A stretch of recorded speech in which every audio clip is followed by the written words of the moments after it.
Raspakovka chek ikkinchi qism. Birinchi qismini Instagram sahifamda ko'rsanglar bo'ladi. Sizlar bilan Xitoydan kelgan tovarlarimni raspakovkasini qilamiz. Ikkinchi qism. Maslahatim, birinchi qismni ham ko'rib chiqing. Mana shunaqa Hermes tapchikalar ham kelgan. Pastda rasmini qoldiraman. Juda ham zo'r kelibdi sifati. Va albatta shunaqa damashniy tapchikalar kelgan. Ikkita zakaz qildim, pushti rangi bilan bejviy rangidan. Videodagi ko'p narsalarni yangi uyimizga ko'chayotganimiz sababli zakaz qilganman.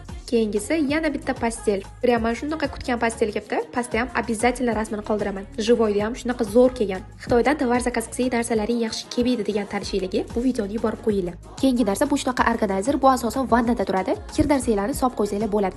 Kir yuvish mashinasining oldida turadigan narsa. Shaxsan menga juda ham yoqdi. Birinchi qismda ham aytgandim, bu safar pijamalar juda ham ko'p bo'ladi. Chunki bu narsalarning ko'pini men sepimga ham zakaz qilganman. Asosan pijamalar. Yo'q, hali to'yim bo'lmayapti. Shunchaki hamma qizlarga o'xshab qiziqishga sevib yig'aman. Bu yerda ham pijamalar, 3 xil pijama. Ko'kidan ham qilganman, yashilidan ham qilganman va oxirida o'zim yaxshi ko'radigan rozoviy rangidan ham zakaz qilganman. Pijamani ishqib olgandan opman.